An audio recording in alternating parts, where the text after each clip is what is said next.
Malam ini saya mau bicara tentang tinggal di dalam Yesus. Tinggal di dalam Yesus. Saudara-saudara, ada satu persoalan dalam kehidupan kekristenan kita adalah ketika kita terlihat dari luar kita adalah Kristen, kita terlihat dari luar kita telah melayani Tuhan, kita terlihat dari luar bahwa kita kelihatannya begitu setia di dalam hal-hal yang berhubungan dengan pekerjaan Tuhan. Tetapi kemudian pada akhirnya ada orang-orang yang dalam konteks seperti itu bisa terhilang. Terhilang maksudnya dia bisa pindah ke lain hati. Karena itu saya percaya setiap kita sebagai orang Kristen, kita tidak boleh berhenti sampai dipercaya saja. Kita juga tidak boleh berhenti sampai didapati melayani Tuhan saja. Tetapi kita harus tinggal di dalam Yesus terus-menerus. Kita harus didapati sampai akhir hidup kita. Kita adalah orang-orang yang setia sampai pada akhirnya. Mari kita buka Alkitab kita di dalam Yohanes 15 ayat 1 sampai 5. Saya mau bicara tentang tinggal di dalam Yesus. Saya akan bacakan ayat-ayat ini untuk kita semua. Yohanes pasalnya yang ke-15. Kita akan lihat ayat pertama sampai ayatnya yang ke-5. Saya akan bacakan untuk kita semua. Bapak Ibu siap untuk dengarkan firman Tuhan? Amin. Demikian bunyi firman Tuhan. Akulah pokok anggur yang benar, dan Bapakkulah pengusahanya. Setiap ranting padaku yang tidak berbuah dipotongnya, dan setiap ranting yang berbuah dibersihkannya, supaya ia lebih banyak berbuah. Kamu memang sudah bersih karena firman yang telah kukatakan kepadamu. Tinggallah di dalam aku dan aku di dalam kamu.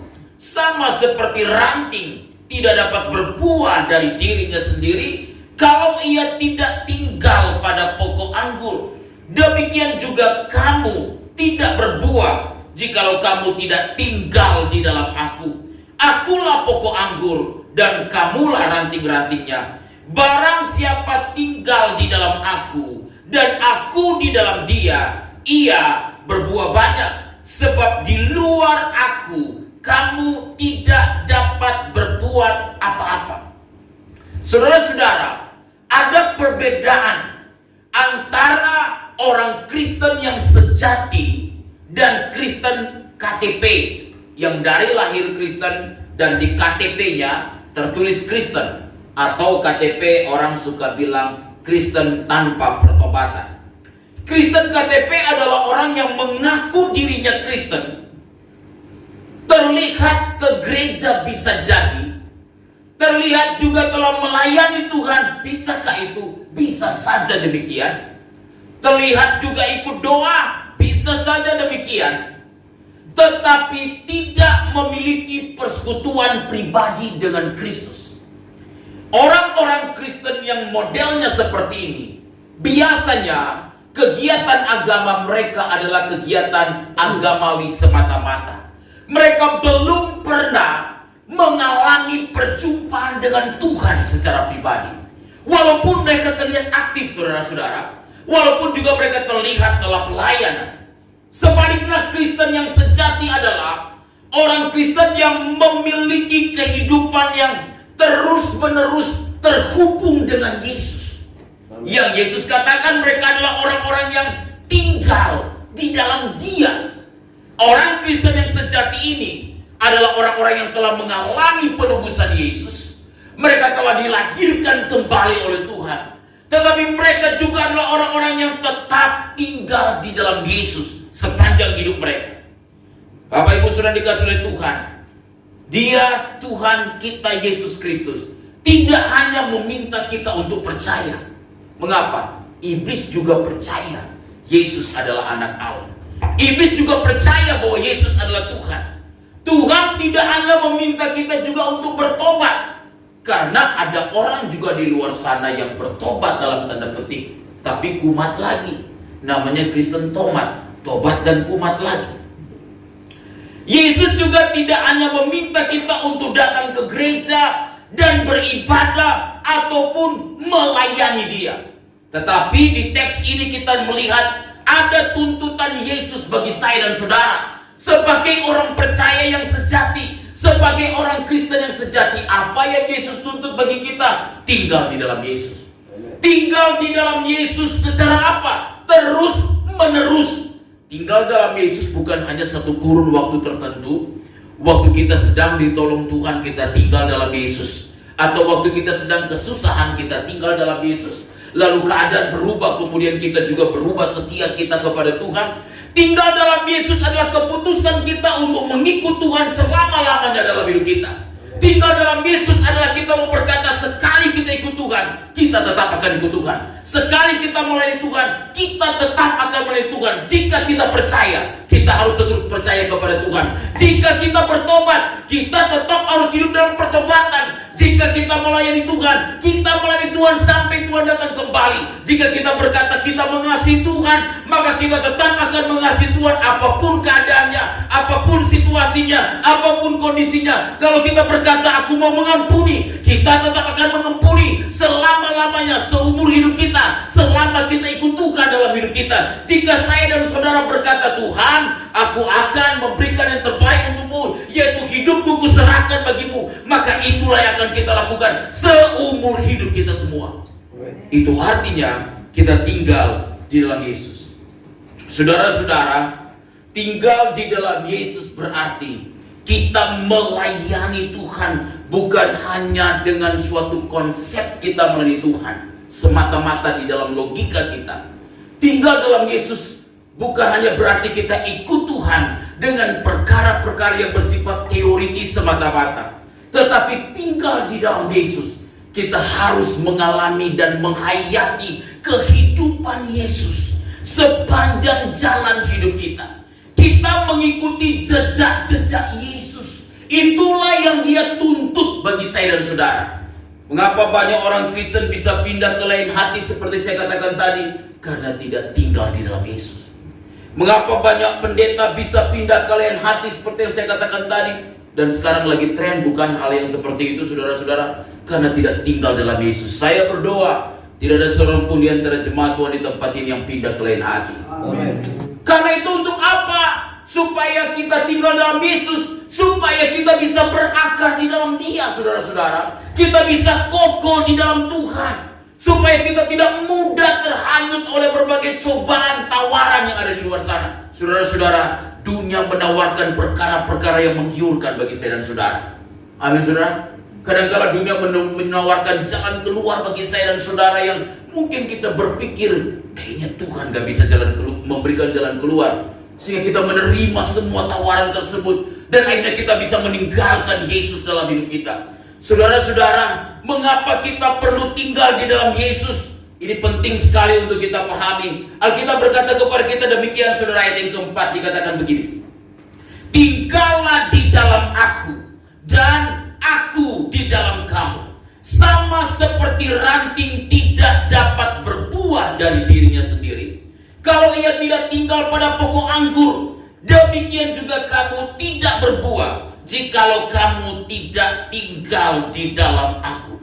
Bapak Ibu sudah dikasih oleh Tuhan, mengapa kita perlu tinggal dalam Yesus? Supaya hidup kekristenan kita berbuah. Berbuah maksudnya bagaimana? Saudara-saudara, berbuah di sini bukanlah sebuah kesuksesan secara materi. Saya pernah katakan kepada saudara, kalau kita jadi Kristen, kalau kita ikut Tuhan, kalau kita melayani Tuhan hanya ingin kaya, tidak perlu jadi Kristen. Kenapa? Ada orang-orang di luar Kristen yang mereka jauh lebih kaya dari orang Kristen. Kita harus bertanggung jawab dalam hidup ini dengan apa yang Tuhan percayakan kepada kita. Maka kita percaya pemeliharaan Tuhan yang ajaib akan menjadi bagian kita semua. Berbuah di sini bukanlah persoalan kesuksesan secara materi, tapi berbuah di sini adalah bagaimana hidup saya dan saudara secara terus-menerus bisa menjadi saksi Tuhan, bisa mempermuliakan Tuhan, sehingga orang bisa melihat ada Yesus loh dalam hidup saya dan saudara. Amin. Kita tidak mengasihi dan sungguh-sungguh tidak dapat mengasihi dan lebih banyak mementingkan diri sendiri, pasti jika kita tidak tinggal di dalam Yesus. Hanya karena kita tinggal dalam Yesus membuat saya dan saudara bisa berbuah. Hidup kita bisa jadi berkat dimanapun kita berada. Amin, saudara. Tidak ada kebaikan yang kita bisa hasilkan dengan kekuatan kita sendiri. Karena itulah saya dan saudara perlu tinggal di dalam Yesus. Supaya apa? Supaya kita bisa mempermuliakan Tuhan setiap hari. Saudara-saudara, kita tidak bisa jadi berkat akhirnya kalau kita tidak tinggal di dalam Yesus.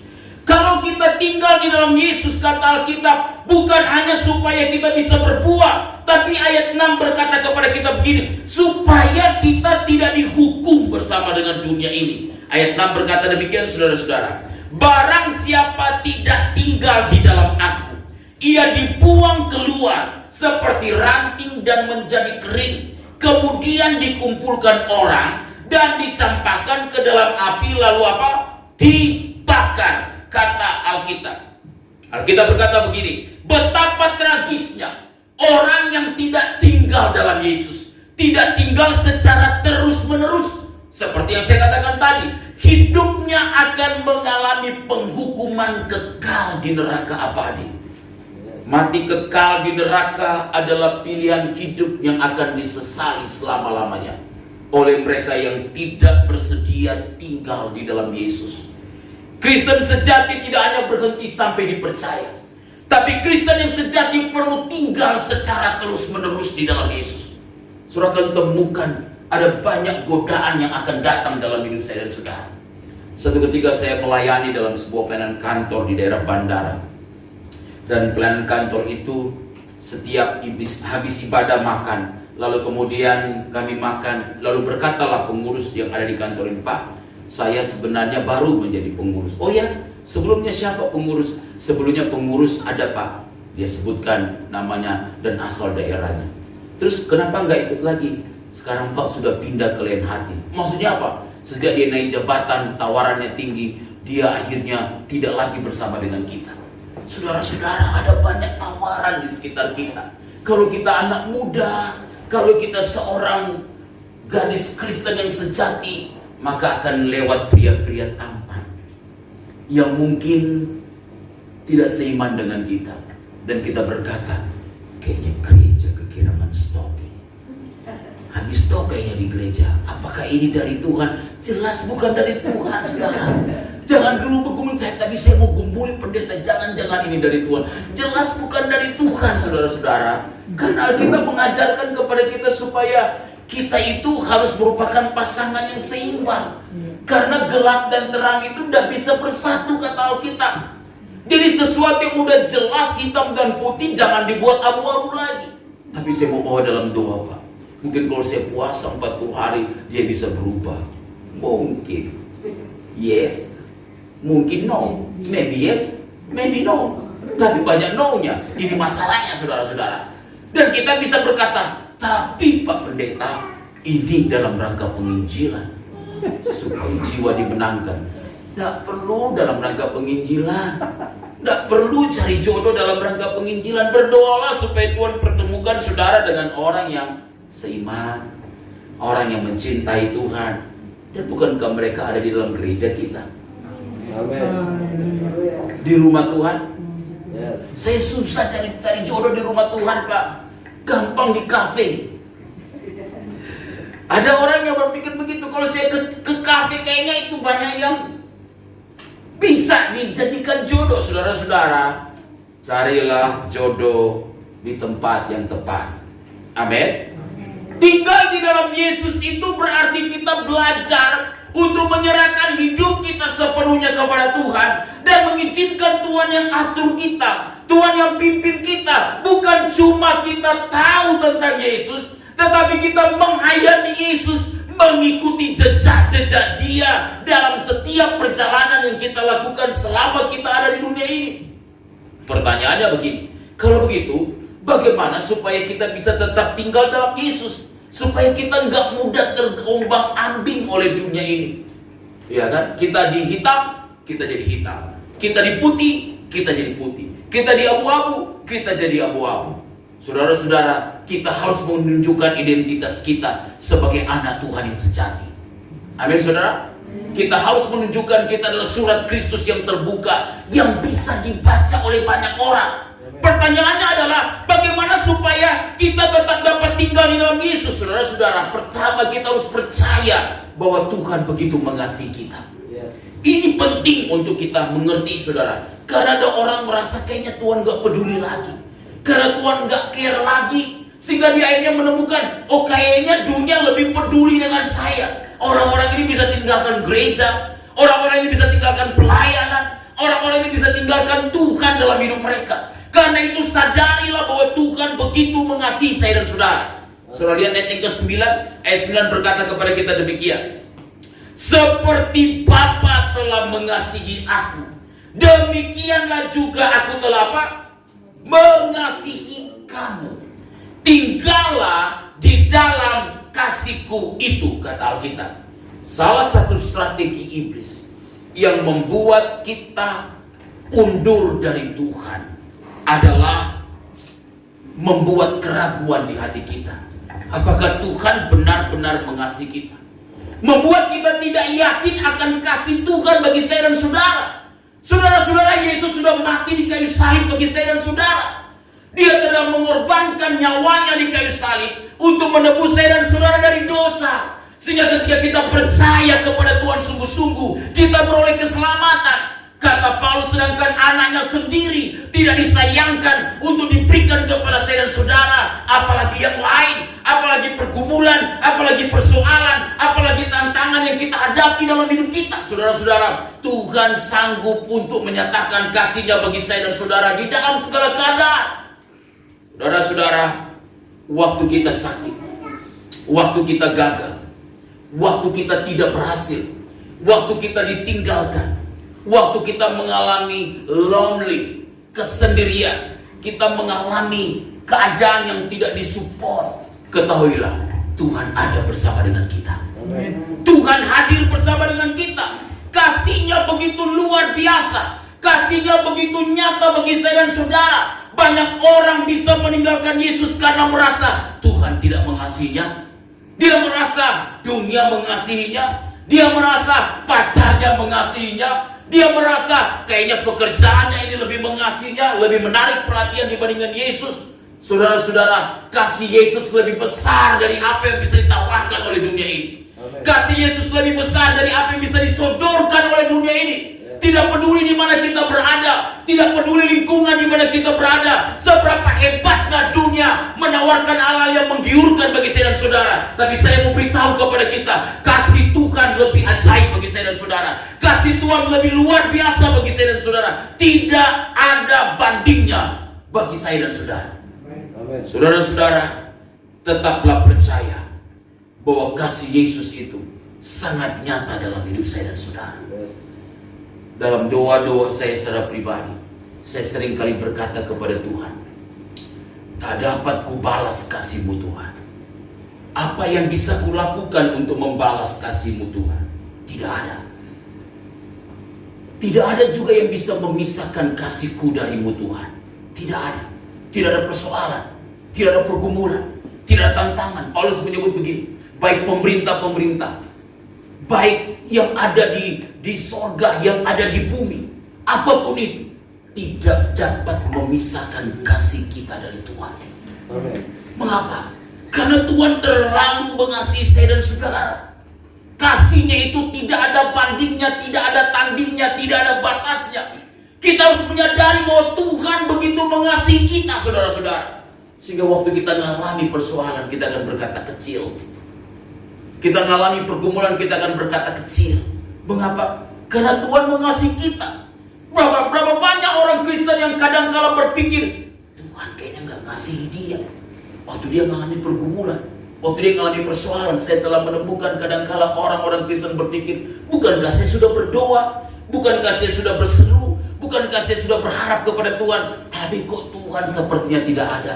Dengarkan saudara, Tuhan nyata bagi saya dan saudara. Tuhan ada bagi saya dan saudara. Dia hadir di segala perjalanan hidup saya dan saudara. Dia tidak pernah meninggalkan kita. Barang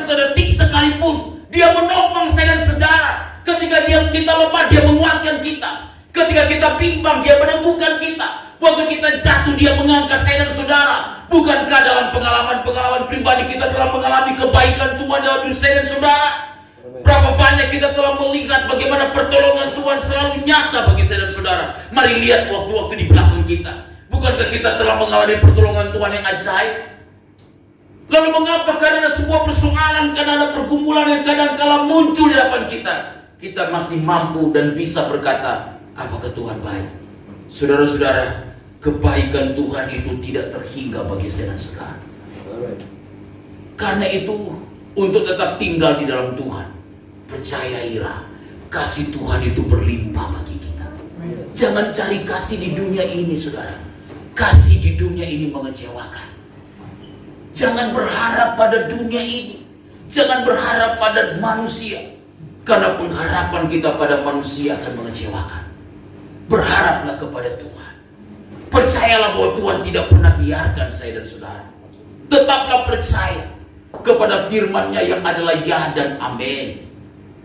Yang kedua, bagaimana kita bisa tetap tinggal dalam Yesus? Saudara lihat ayat yang kedua berkata kepada kita demikian, saudara-saudara. Ayat yang kedua kita berkata kepada kita demikian. Setiap ranting padaku yang tidak berbuah, kata kita apa? Dipotongnya. Dan setiap ranting yang berbuah, dia apa? Bersihkannya. Supaya ia lebih banyak apa? Berbuah. Saudara-saudara, untuk tetap tinggal di dalam Tuhan, kita harus dibersihkan. Apa hubungannya tinggal di dalam Tuhan dan dibersihkan? Saudara-saudara, di ayat 2 ini ada dua jenis ranting, kata Alkitab. Yang pertama adalah ranting yang berbuah, dan yang kedua adalah ranting yang tidak berbuah. Yang berbuah menunjukkan pada orang Kristen yang sejati, yang tetap tinggal dalam Yesus. Yang tidak berbuah menunjukkan orang Kristen KTP, yang nanti akan dipotong, kemudian dibuang ke dalam perapian yang menyala-nyala, atau mengalami penghukuman kekal di neraka nanti. Apa kaitannya kita perlu tinggal dalam Tuhan dan dibersihkan? Saudara-saudara, Yesus berkata kepada kita begini, memang kita sudah bersih, begitu ya, lalu kita juga berbuah. Tetapi untuk kita bisa tinggal di dalam Tuhan, maka kata Alkitab, walaupun kita sudah berbuah, tetap perlu dibersihkan, supaya semakin banyak buah yang kita hasilkan dalam hidup kita. Amin. Buah bicara tentang hidup yang memuliakan Tuhan, yang saya sampaikan tadi kepada kita.